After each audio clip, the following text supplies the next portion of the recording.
పిత పుత్ర పవిత్రాత్మ నామమున ఆమేన్. ప్రభువు మీతో ఉండునుగాక, మీ ఆత్మతో ఉండునుగాక. పునీత మార్కు గారు వ్రాసిన పవిత్ర సువిశేషములోని భాగము. ప్రభువా మీకు మహిమ కలుగునుగాక. పునీత మార్కు గారు వ్రాసిన సువార్త 12వ అధ్యాయము వచనములు 1 నుండి 12 వరకు. భూస్వామి కౌలుదారుల ఉపమానము. యేసు ఉపమానపూర్వకముగా బోధింప ఆరంభించెను. ఒకడు ద్రాక్ష తోటను వేసి దాని చుట్టూ కంచె నాటెను. గానుగ కొరకు గోతిని త్రవ్వి గోపురమును కట్టించి కౌలుదారులకు గుత్తకు ఇచ్చి దేశాటనము వెడలెను. పంటకాలమున తన భాగమును తెచ్చుటకై కౌలుదారుల వద్దకు తన సేవకుని ఒకరిని పంపెను. కాని వారి యజమానుని సేవకుని పట్టుకుని కొట్టి వట్టి చేతులతో పంపివేసిరి. ఆ యజమానుడు మరి ఒక సేవకుని పంపెను. వారు అతని తలను గాయపరిచి అవమానపరిచిరి. అంతట యజమానుడు మరి ఒక సేవకుని పంపెను. వారు అతనిని చంపివేసిరి. వారు అనేకుల ఎడల అట్లే ప్రవర్తించుచు కొందరును కొట్టి మరికొందరును చంపివేసిరి. ఇక మిగిలినది అతని ప్రియకుమారుడు ఒకడే. అతనిని వారు తప్పక అంగీకరింతురని తలంచి వారి యొద్దకు పంపెను. ఆ కౌలుదారులు వారిని చూచి, ఇదిగో ఇతడే వారసుడు, రండు ఇతనిని తుదముట్టింతము, ఈ ఆస్తి మనకు దక్కును అని తమలో తాము చెప్పుకొనిరి. ఇట్లు నిశ్చయించుకుని వానిని పట్టి చంపి తోట వెలుపల పారవేసిరి. అప్పుడు ద్రాక్ష తోట యజమానుడు కౌలుదారులను ఏమి చేయును అని యేసు ప్రశ్నించెను. అతడు వచ్చి ఆ దుష్టులను మట్టిపెట్టి ఆ ద్రాక్ష తోటను ఇతరులకు గుత్తకు ఇచ్చును అని వారు పలికిరి. ఈ లేఖనమును మీరు చదవలేదా? ఇల్లు కట్టువారు త్రోసివేసిన రాయి ముఖ్యమైన మూలరాయి ఆయను. ఇది ప్రభువు ఏర్పాటు, ఎంత ఆశ్చర్యకరము అని యేసు పలికెను. ఈ ఉపమానము తమ్ము గురించి విశేషించి పలికెనని గ్రహించి యోధా ప్రముఖులు ఆయనను బంధింపదలచిరి. కానీ జనసమూహములకు భయపడి వెళ్ళిపోయిరి. ఇది క్రీస్తు సువిశేషము. క్రీస్తువా మీకు స్తుతి కలుగునుగాక. దేవుని యందు ప్రియమైన సహోదరి సహోదరులరా, ఈరోజు మనము ఆలకించినటువంటి ఈ సువిశేష పఠనములో దాగి ఉన్నటువంటి అర్థాన్ని గ్రహించి మన విశ్వాసాన్ని బలపరుచుకోవటానికి ప్రయత్నించుదాం. ప్రభువు తన యొక్క బహిరంగమైనటువంటి జీవితంలో ప్రజల యొద్దన ఆయన ఉన్నప్పుడు ప్రజలు అర్థం చేసుకునేటువంటి విధంగా దేవుని యొక్క రాజ్యములో దాగి ఉన్నటువంటి అంతరార్థాన్ని గ్రహించేటువంటి విధంగా ఆయన ఉపమానాలతో ప్రజలకు ప్రబోధిస్తూ ఉండేటువంటి వాడు. కథలు, చిన్న చిన్న కథల ద్వారా నీతిని గ్రహించేలాగున ప్రభువు ప్రబోధిస్తూ ఉండేటువంటి వాడు. ఈ భూస్వామి కౌలుదారుల యొక్క ఉపమానము కూడాను అదియే.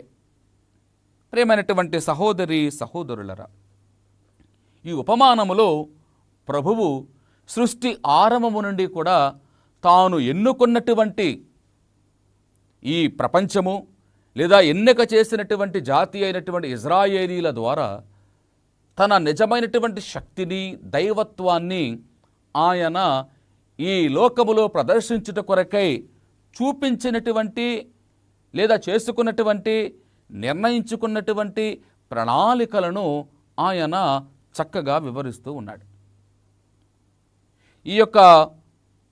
ఈ ఉపమానాన్ని మనము చదివినప్పుడు మనకు అర్థమయ్యేది ఒకటే, ఏమంటే ప్రభువు మానవ లోకాన్ని రక్షించుట కొరకై ఆయన యొక్క ప్రణాళికలో నిలిచినటువంటి వారు అనేకులుగా ఈ మానవ చరిత్రలో ఉంటూ ఉన్నారు అని చెప్పని.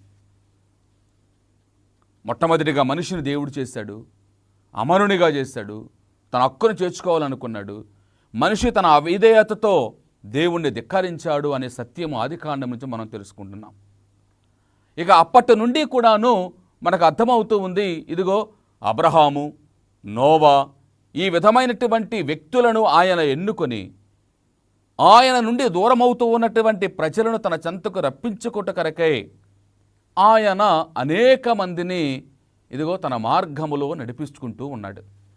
దానిలో భాగమే ఈ అబ్రహాము కావచ్చు, నోవా కావచ్చు, వీరందరూ కూడాను. కానీ ప్రత్యేకంగా గనక మనం లోతుగా ఆలోచిస్తే మోషే యొక్క నాయకత్వం ద్వారా బానిసలుగా బ్రతుకుతూ ఉన్నటువంటి ఇదిగో ఈ యొక్క ప్రజలను ఆయన స్వాతంత్రాన్నిచ్చి స్వేచ్ఛనిచ్చి తన పితరులైనటువంటి అబ్రహాముకి వాగ్దానం చేసినటువంటి ఆ కానానులోకి తీసుకొని వచ్చేటువంటి విధానాన్ని కూడా మనం చూస్తూ ఉన్నాం. అంటే ప్రభువు ఆరంభం నుండి కూడా అబ్రహాము, ఇస్సాకు, యాకోబు, ఇదిగో ఆ తర్వాత మోషే, ఆ తర్వాత ఉన్నటువంటి ప్రవక్తలు, న్యాయాధిపతులు, రాజులు, వీరందరి ద్వారా కూడాను ఆయన యొక్క మహిమకరమైనటువంటి శక్తి ఈ లోకానికి వెల్లడిచేస్తూనే ఉన్నాడు. చాలామంది ఇదిగో ప్రభుని అంగీకరించినటువంటి వాళ్ళు, దీనిని విశ్వసించినటువంటి వాళ్ళు ఉన్నారు, విశ్వసించినటువంటి వారు కూడాను మనకు కనిపిస్తూనే ఉన్నారు. వారందరినీ కూడా ఏదో విధంగా ఈ ప్రజలు బాధ పెట్టినటువంటి వాళ్ళే. మోషే మీద ప్రజలు తిరగబడలేదా? ప్రవక్తల మీద ప్రజలు తిరగబడలేదా? రాజుల మీద ప్రజలు తిరగబడలేదా? న్యాయాధిపతుల మీద ప్రజలు తిరగబడలేదా? పెద్దల మీద ప్రజలు తిరగబడలేదా? ఇది పరిశుద్ధ గ్రంథ చరిత్ర. కాబట్టి ప్రభువు ఈ యొక్క ఉపమానము ద్వారా ఈ అన్నిటినీ కూడాను క్రోడీకరించి చక్కగా ఒక ఉపమానంగా చెప్తున్నాడు. ఆరంభము నుండి కూడా దేవుడు ఈ మానవ లోకాన్ని ప్రేమిస్తూనే ఉన్నాడు. తాను సృష్టించినటువంటి ఈ లోకాన్ని తాను ప్రేమిస్తూనే ఉన్నాడు. ఇదొక ద్రాక్ష తోటలాగా ఈ ప్రపంచాన్ని ఆయన పరిగణిస్తూ ఉన్నాడు. ఇదొక చిహ్నంగా చూపిస్తూ ఉన్నాడు. కాబట్టి ఇదిగో ఈ యొక్క ద్రాక్ష తోటలో ఉన్నటువంటి ఇవన్నీ కూడా నాకు ప్రియమైనటువంటివే. జాతి, మతం, కులం, లేకపోతే ఇంకొకటి అనేటువంటి భేదాలు మనుషుల మధ్యనే. దేవునికి ఆ భేదాలు అనేటువంటివి లేవు. అందుకనే పునీత పౌలు గారు చక్కగా ప్రభుని యొక్క హృదయాన్ని అర్థం చేసుకున్నటువంటి వాడిగా ఆయన పలుకుతున్నటువంటి మాటలు ఏంటో తెలుసా? తన యొక్క హృదయాన్ని బట్టి ఎదుటి వాణ్ణి ప్రేమిస్తూ దేవునికి భయపడి జీవించేటువంటి వాడు ఏ జాతి వాడైనా దేవునికి అంగీకారయోగ్యుడే అని చెప్పానంటాడు. కాబట్టి దేవుడు ఈ మానవ లోకాన్ని ప్రేమించాడు. చివరి వరకు కూడా ప్రేమిస్తూనే ఉంటాడు. లోకాంత వరకు కూడా నేను మీతో ఉంటాను అని అభయం ఇచ్చినటువంటి ఇదిగో క్రీస్తు ప్రభుని యొక్క మాటకు దేవుని యొక్క ప్రేమ నిదర్శనంగా కనపడుతూ ఉంది. కాబట్టి ఇదిగో అబ్రహాము, ఇస్సాకు, యాకోబు, వారి యొక్క సంతతి, మోషే, అహరోను, ఇదిగో వారి తర్వాత న్యాయాధిపతులు, తర్వాత రాజులు, తర్వాత ప్రవక్తలు, వీరందరూ కూడాను ఇదిగో దేవుని యొక్క మహిమని ఈ లోకానికి వెల్లడి చేయటానికి పూనుకున్నటువంటి వారే. దేవుని యందు ప్రియమైనటువంటి సహోదరి సహోదరులరా, వీరందరినీ కూడాను ఏదో ఒక సమయాన ప్రజలు బాధ పెట్టారు. ఏదో ఒక సమయాన ప్రజలు వ్యతిరేకించారు, కాదన్నారు, దేవుని మాటను ఆలకించలేదు, పెడచెవున పెట్టారు. ఇవన్నీ కూడా చరిత్రలో జరిగినటువంటివే. ఇక కడన ఇదిగో ఈ యొక్క ద్రాక్ష తోటకు యజమానుడిగా ఉన్నటువంటి దేవుడు తన కుమారుడైనటువంటి క్రీస్తుని లోకానికి పంపించాడు. ఆ క్రీస్తు మీద కూడా లేనిపోని నేరాలు మోపారు. ఇదిగో ఈ యోధా జాతి పెద్దలు పరిసయ్యులుగా, పెద్దలుగా, ధర్మశాస్త్ర బోధకులుగా చలామణి అవుతున్నటువంటి వారు.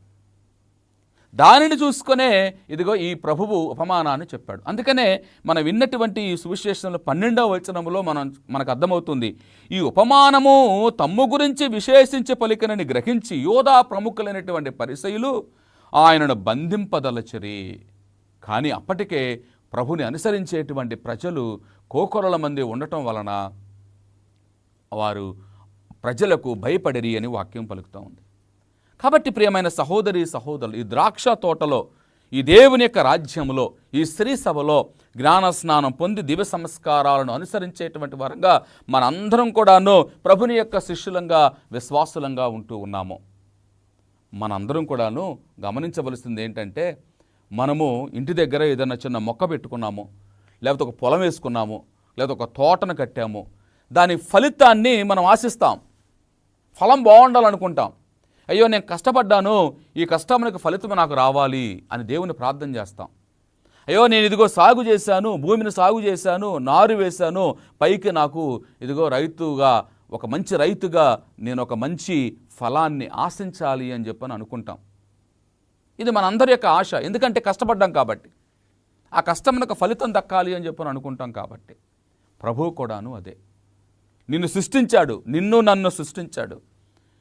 తన బిడ్డగా ఎన్నుకున్నాడు, తన విశ్వాసిగా ఎన్నుకున్నాడు.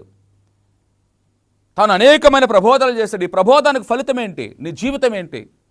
దుర్భాషల, దుర్వ్యసనాల, వ్యామోహాల, దేవుని వ్యతిరేకించినటువంటి జీవితమా, దేవునికి దూరమైనటువంటి జీవితమా, విలాస సుఖవంతమైనటువంటి జీవితమా, దేవునికి నీ యొక్క జీవితంలో ప్రథమమైనటువంటి స్థానం ఇవ్వకుండా జీవిస్తున్నటువంటి విధానమా?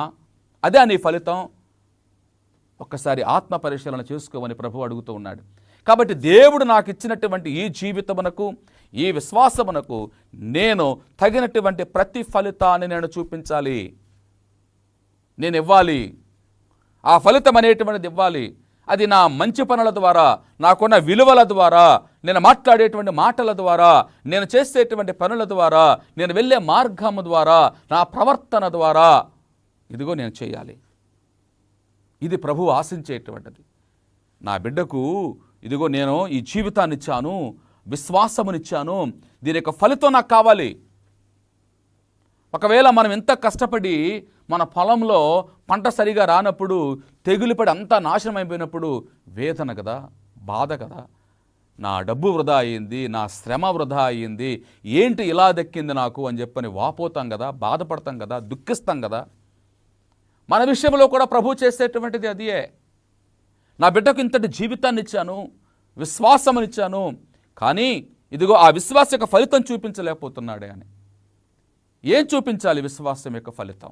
ప్రియమైన సహోదరి సహోదరులరా, ఈరోజు మనము చదువుకుంటున్నటువంటి ఇదిగో మొదటి పట్టణం, ముఖ్యంగా పేతురు గారు రాసినటువంటి 2వ లేఖలో 1వ అధ్యాయంలో 2వ వచనము నుండి 7వ వచనం వరకు మనము ధ్యానం చేయబోతూ ఉన్నాం. అక్కడ పలికినటువంటి మాటలు ప్రియమైన సహోదరులరా, పేతురు గారు చాలా చక్కగా పవిత్రాత్మ యొక్క వరములు మీకుండాలి, ఆ వరములతో మీరు జీవించాలి, మీ విశ్వాసం యొక్క ఫలితము అది అని చెప్పని ఆయన చక్కగా చెప్తూ ఉన్నాడు. 5వ వచనంలో ఆయన చెప్తూ ఉన్నాడు. దానికి ముందు 4వ వచనము కూడాను ఆయన ఒక మన ప్రోత్సాహకరమైనటువంటి మాటలను చెప్తున్నాడు. ఈ విధముగా క్రీస్తు మనకు అమూల్యములను అత్యుత్తములను అగు వాగ్దానాలను వనచ్చెను. ఆయన వాగ్దానం వనచ్చిన వారిని పొందుట ద్వారా దురాశ వలన కలిగడి భ్రష్టత్వము నుండి తప్పించుకొనగలరు. కనుకనే దైవ స్వభావముల భాగస్వాములు అగుదురు.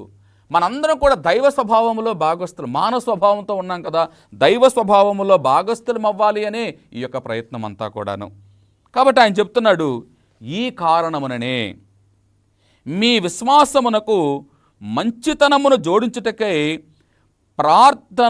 జోడించుటకై సాధ్యమైన కృషి వనచ్చండి. విశ్వాసానికి మంచితనం తోడవ్వాలంట. విశ్వాసమునకు మంచితనం తోడవ్వాలి, మంచితనానికి విజ్ఞానము తోడవ్వాలి, విజ్ఞానానికి ఇంద్రియ నిగ్రహం తోడవ్వాలి, ఇంద్రియ నిగ్రహానికి సహనం తోడవ్వాలి, సహనానికి దైవభక్తి తోడవ్వాలి, దైవభక్తికి సోదర ప్రేమ తోడవ్వాలి, సోదర ప్రేమకు ఇదిగో దేవుని యొక్క ప్రేమ తోడవ్వాలి. ఇదిగో ప్రభువు చెప్తున్నటువంటి మాటలు. కాబట్టి నీవు నేను ఇవ్వగలిగినటువంటి ఫలితం ఏంటి? ఈ ద్రాక్ష తోటలో ఒక మొక్కలాగా బ్రతుకుతున్నటువంటి మనం, ఒక విశ్వాసిలాగా జీవిస్తున్నటువంటి మనం ఇవ్వవలసినటువంటి ఫలాలు ఏంటి?